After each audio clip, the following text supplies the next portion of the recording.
ಸ್ನೇಹಿತರೆ ನಮಸ್ಕಾರ. ಡಾಕ್ಟರ್ ಸಿದ್ದು ಅವರು KK ನ್ಯೂಸ್ ಕನ್ನಡ ಚಾನಲ್ ಅಂತ ಒಂದು ಒಳ್ಳೆ ಯೂಟ್ಯೂಬ್ ಚಾನಲ್ ಅವರು ಓಪನ್ ಮಾಡಿದ್ದಾರೆ. ಆ ಯೂಟ್ಯೂಬ್ ಚಾನಲ್ನ ವಿಶೇಷತೆ ಅಂತ ಹೇಳಿದ್ರೆ ಅದರಲ್ಲಿ ಕೇವಲ ಸಣ್ಣ ಮಕ್ಕಳು ದೊಡ್ಡವರು ಯಾವುದೇ ಒಂದು ವಯಸ್ಸಿನ ಅಂತರ ಇಲ್ಲದೆ ಹೆಚ್ಚು ನಮ್ಮ ಕನ್ನಡಕ್ಕೆ ಸಂಬಂಧಪಟ್ಟಿರುವಂತಹ ಕರೆಂಟ್ ಅಫೇರ್ಸ್ ಎಲ್ಲ ಮಾಹಿತಿ ಸಿಗ್ತಾ ಇದೆ. ದಯವಿಟ್ಟು ಹೆಚ್ಚಿನ ಸಂಖ್ಯೆಯಲ್ಲಿ, ಅದರಲ್ಲೂ ನನ್ನ ಯುವ ಸ್ನೇಹಿತರು ಹೆಚ್ಚಿನ ಸಂಖ್ಯೆಯಲ್ಲಿ ಯೂಟ್ಯೂಬ್ ಚಾನಲ್ನ ಸಬ್ಸ್ಕ್ರೈಬ್ ಆಗಿ ಫಾಲೋ ಮಾಡಿ ಹೆಚ್ಚು ಕನ್ನಡ ಪರ ಜ್ಞಾನವನ್ನ ಬೆಳೆಸ್ಕೊಳ್ಳಿ ಅಂತ ಹೇಳೋದಕ್ಕೆ ಇಷ್ಟಪಡ್ತೀನಿ. ನಾನು ನಿಮ್ಮ ನಿರೂಪಕಿ ಸವಿ ಪ್ರಕಾಶ್.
ನಮ್ಮ ದೇಶದ ಹೆಮ್ಮೆ ಪ್ರಧಾನಮಂತ್ರಿ ನರೇಂದ್ರ ಮೋದಿ ಅವರ ಆಸೆಯಂತೆ ದೇಶ ಬಲಿಷ್ಠ ಆಗಬೇಕಂದ್ರೆ ಎಲ್ಲರೂ ಏಕತಿರಬೇಕಂತಕ್ಕಂಥ ಉದ್ದೇಶ ಇಟ್ಟುಕೊಂಡು ಇವತ್ತಿನ ಸ್ವತಂತ್ರ ದಿನೋತ್ಸವದ ಬರ್ತಕ್ಕಂಥ ಒಂದು ಕಾರ್ಯಕ್ರಮದ ಅಂಗವಾಗಿ ದೇಶಭಕ್ತಿ ಯುವಕರಲ್ಲಿರ್ಬೋದು ಇಡೀ ಭಾರತೀಯರಲ್ಲಿ ಹೆಚ್ಚಾಗಬೇಕಂತ ಉದ್ದೇಶ ಇಟ್ಟುಕೊಂಡು ಈ ಸಲ 80ನೇ ಒಂದು ಸ್ವತಂತ್ರ ದಿನೋತ್ಸವ ಅಂಗವಾಗಿ ಇವತ್ತು ಪ್ರತಿ ಭಾರತೀಯನಲ್ಲಿ ಕೂಡ ಒಂದು ದೇಶಭಕ್ತಿ ಬರುವ ಉದ್ದೇಶ ಇಟ್ಟುಕೊಂಡು ಹರ್ ಘರ್ ತಿರಂಗ ಅಂತಕ್ಕಂಥ ಒಂದು ಕಾರ್ಯಕ್ರಮವನ್ನು ಭಾರತೀಯ ಜನತಾ ಪಕ್ಷ ನೇತೃತ್ವದಲ್ಲಿ ನಡೀತಾ ಇದೆ.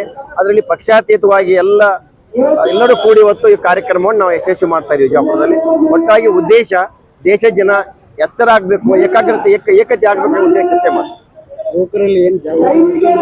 ಯುವಕರಲ್ಲಿ ನಮ್ಮ ದೇಶದ ಪ್ರಧಾನಮಂತ್ರಿ ಹೆಮ್ಮೆಯವರು ಈ ದೇಶಭಕ್ತಿ ಇಂಥ ಕಾರ್ಯಕ್ರಮದಲ್ಲಿ ನಾವು ಮಾಜಿ ಸೈನಿಕರನ್ನ ಕೂಡ ಕರೆದಿದ್ದೀವಿ. ಇವತ್ತು ಮಾಜಿ ಸೈನಿಕರ ಬಹಳಷ್ಟು ವಿಚಾರಧಾರೆಗಳನ್ನ ಇಲ್ಲಿ ನಾವು ಏನು ಈ ಕಾರ್ಯಕ್ರಮದಲ್ಲಿ ಕೊಡಿದಂತ ಯುವಕರಿಗೆ ಅದರ ಮಾರ್ಗದರ್ಶನ ಮಾಡುವ ಮೂಲಕ ದೇಶಭಕ್ತಿ ಹೆಚ್ಚು ಮಾಡುವ ಮೂಲಕ ತಮ್ಮ ಮಾಧ್ಯಮದ ಮೂಲಕವು ಇಡೀ ವಿಜಯಪುರ ಜಿಲ್ಲೆ ಅಷ್ಟೇ ಅಲ್ಲ ರಾಜ್ಯದ ಜನರಿಗೆ ದೇಶದ ಜನರಿಗೆ ಒಳ್ಳೆಯ ಸಂದೇಶ ಹೋಗ್ಲಿ ಅಂತ ಉದ್ದೇಶ ಇಟ್ಟುಕೊಂಡು ಎಲ್ಲ ಕಡೆನೂ ಎಲ್ಲ ಜಿಲ್ಲೆಗಳಲ್ಲಿ ಎಲ್ಲ ಹಳ್ಳಿಗಳಲ್ಲಿ ಮನೆಗಳಲ್ಲಿ ಇವತ್ತು ಧ್ವಜಾರೋಹಣ ಕಾರ್ಯಕ್ರಮ ಮಾಡುವ ಇಟ್ಟುಕೊಂಡು ಹರ್ ಘರ್ ತಿರಂಗ ಅಂತ ಕಾರ್ಯಕ್ರಮ ಮಾಡಿದೆ. ಇಲ್ಲಿ ಕೇವಲ ಧ್ವಜವನ್ನ ಹಿಡ್ಕೊಂಡು ಬರೋರು ಯುವತಿಯರು ಮಾತ್ರ ಇರುವಂತದ್ದು, ಯುವಕರೇ ಇರಲಿಲ್ಲ. ಯುವತಿಯರು ಅಷ್ಟೇ ಅಲ್ಲ, ಯುವಕರು ಸಾಕಷ್ಟು ಇದ್ರು, ಕಡಿಮೆ ಇರಬಹುದು. ಬಹಳ ಕಡಿಮೆ. ಇವತ್ತು ಬೇರೆ ಬೇರೆ ಕಡೆಯಲ್ಲಿ ಕೂಡ ಎಲ್ಲ ಕಾಲೇಜುಗಳಲ್ಲಿ ನಮ್ಮ ಮೋದಿಯವರ ಆಸೆಯಂತೆ ಎಲ್ಲ ಕಡೆ ಕಾರ್ಯಕ್ರಮವನ್ನು ಬೇರೆ ಬೇರೆ ಕಡೆ ಜಾಯಿನ್ ಆಗಿದ್ದಾರೆ. ಇವತ್ತು ಮಹಿಳೆಯರು ಬಂದಿದ್ದಾರೆ. ಕರೆಯನ್ನು ಕೊಟ್ಟಿದ್ದಾರೆ. ಇವತ್ತು ಪ್ರತಿಯೊಬ್ಬರು ಕೂಡ ಸ್ವಾತಂತ್ರ್ಯೋತ್ಸವ ಕಿಚ್ಚು ಪ್ರತಿಯೊಬ್ಬರಲ್ಲಿ ದೇಶದಲ್ಲಿರುವಂಥ ನಾಗರಿಕರು ಬರಬೇಕು ಅನ್ನುವಂಥ ಇದರಿಂದ ಹಲವಾರು ಕಾರ್ಯಕ್ರಮಗಳನ್ನು ನಮ್ಮ ಪಕ್ಷಕ್ಕೆ ಕೊಟ್ಟಿದ್ದಾರೆ. ಇವತ್ತು ನಾವು ಪಕ್ಷಾತೀತವಾಗಿ ಮಾಜಿ ಸೈನಿಕರನ್ನು, ವಿದ್ಯಾರ್ಥಿಗಳನ್ನು, ಸಾರ್ವಜನಿಕರನ್ನು, ವ್ಯಾಪಾರಸ್ಥರನ್ನು ಒಳಗೊಂಡು ಬೃಹತ್ವಾದಂಥ ಧ್ವಜವನ್ನು ಪ್ರದರ್ಶನ ಮತ್ತು ರ್ಯಾಲಿ ಮಾಡುವ ಮುಖಾಂತರ ಪ್ರತಿಯೊಬ್ಬರಲ್ಲಿ ಕೂಡ ಭಾರತದ ಸ್ವಾತಂತ್ರ್ಯದ ಕಿಚ್ಚು ಹತ್ತಬೇಕು, ಅವ್ರಿಗೆ ದೇಶಭಕ್ತಿ ಬೆಳಿಬೇಕು ಅನ್ನುವಂಥ ದೃಷ್ಟಿಕೋನ ದೊಡ್ಡ ಸಂಖ್ಯೆಯಲ್ಲಿ ಇವತ್ತು ಯಾತ್ರೆಯನ್ನು ಮಾಡಿದ್ದೀವಿ. ಸ್ವಾತಂತ್ರ್ಯೋತ್ಸವ ಅಂಗವಾಗಿ ಇದು 300 ಮೀಟರ್ ಅಂದರೆ 1000 ಫೀಟಿಂದ ಏನು ತಿರಂಗ ಯಾತ್ರಾ ಯಶಸ್ವಿಯಾಗಿ ಮುಗಿಸಿದ್ವಿ. ಸುಮಾರು 1000ಗಿಂತ ಹೆಚ್ಚು ಜನ ಕೂಡಿಸಿ 300ರಿಂದ 400 ಬಿ.ಡಿ. ಸೊಸೈಟಿಯಿಂದ ಬಂದ ಯುವತಿಯರು, 100-150 ಜನ ಆರ್ಮಿಯವರು, ಆಮೇಲೆ ಬೇರೆ ಬೇರೆ ವಿವಿಧ ಮಹಿಳಾ ಸಂಘಟನೆಯವರು, ಅದೇ ರೀತಿ ನಮ್ಮ ಪಾರ್ಟಿಯವರು ಎಲ್ಲರೂ ಕೂಡಿಸಿ 1000ಕ್ಕಿಂತ ಜಾಸ್ತಿ ಜನ ಈಗ ಸಿದ್ದೇಶ್ವರ ಗುಡಿಯಿಂದ ಶುರುವಾಗಿ ಅಂಬೇಡ್ಕರ್ ಸರ್ಕಲ್ ಹೊರಗೆ ಬಂತು. ನಾವು ಆಲ್ಮೋಸ್ಟ್ ಇದು 300 ಮೀಟರ್ ಅಂತಂದ್ರೆ 1000 ಫೀಟಿನ ತಿರಂಗ, ಇಲ್ಲಿವರೆಗೆ ಇದು ಲಾಂಗೆಸ್ಟ್ ತಿರಂಗ ನಾವು ಯಾತ್ರೆ ಮಾಡಿ. ನಮ್ಮದು 80ನೇ ಸ್ವಾತಂತ್ರ್ಯೋತ್ಸವ ಅಂಗವಾಗಿ ಏನು ನಾವು ಕೆಲವೊಂದು ಇದು ಹುಡ್ಕೊಂಡಿದ್ವಿ ಕಾರ್ಯಕ್ರಮಗಳು. ಇವತ್ತು ತಿರಂಗ ಯಾತ್ರೆ ಮಾಡಬೇಕು. ನಾಳೆ ಸಂಜೆಗೆ ದೇಶ ವಿಭಜನೆದ ಬಗ್ಗೆ ಒಂದು ಸಣ್ಣ ಗೋಷ್ಠಿ ಐತಿ. ನಾಡಿದ್ದು ಆಗಸ್ಟ್ 15 ಧ್ವಜಾರೋಹಣ ಆದಮೇಲೆ ಒಂದು ಬೈಕ್ ರ್ಯಾಲಿ. ಈ 3 ಕಾರ್ಯಕ್ರಮ ನಾವು ಕಂಟಿನ್ಯೂಸ್ ಆಗಿ ಭಾರತೀಯ ಜನತಾ ಪಾರ್ಟಿಯಿಂದ ತೊಗೊಂಡಿದ್ದೈತಿ. ಈ 3 ಕಾರ್ಯಕ್ರಮ ನಾವು ಮಾಡಿ ನಾವು ದೇಶಭಕ್ತಿಯನ್ನು ನಾವು ಯಾವಾಗಲೂ ಭಾರತೀಯ ಜನತಾ ಪಾರ್ಟಿಯವರು ಒಂದೇ ಹೇಳ್ತೀವಿ, ರಾಷ್ಟ್ರ ಮೊದಲು ಆಮೇಲೆ ಪಕ್ಷ, ಸ್ವಂತಕ್ಕೆ ಸ್ವಲ್ಪ ಅಂತೇಳಿ ಅದನ್ನು ನಾವು ಸಂಪೂರ್ಣವಾಗಿ ಪರಿಪೂರ್ಣವಾಗಿ ಮೇಂಟೈನ್ ಮಾಡಕ್ಕೆ. ಧನ್ಯವಾದ. ಯುವಕರಿಗೆ ಏನು ಹೇಳಕ್ಕೆ ಇಷ್ಟ? ಯುವಕರಿಗೆ ನೋಡ್ರಿ, ದೇಶಭಕ್ತಿ ಮೂಡಿಸೋ ಸಂಬಂಧ ಯುವಕರಿಗೆ ನಾವು ಕರೆದಿದ್ದೇವೆ. ಇದರೊಳಗೆ ನಾವು ಎಲ್ಲ ಜಾತಿ ಮತ ಪಂಥ ಬಿಟ್ಟು ದೇಶಭಕ್ತಿಯನ್ನು ಬೆಳೆಸ್ಕೊಂಡ್ವಿ ಅಂದ್ರೆ ಎಲ್ಲ ರೀತಿಯಿಂದ ನಮಗೆ ಬರುವಂಥ ದಿನದೊಳಗೆ ಭಾರತವನ್ನು ಜಗದ್ಗುರು ಮಾಡೋಕ್ಕೆ ಈಸಿ ಆಗ್ತೈತಿ. ಭಾರತ ಜಗದ್ಗುರು ಆದರೂ ಪ್ರತಿಯೊಬ್ಬ ಯುವಕನು ಪ್ರತಿಯೊಂದು ದೇಶದಾಗ ಹೋಗ್ಬಿಟ್ಟು ಭಾರತದ ಹೆಸರನ್ನ ಉನ್ನತಿಗೆ ತರ್ತಾನೆ ಅಂತೇಳಿ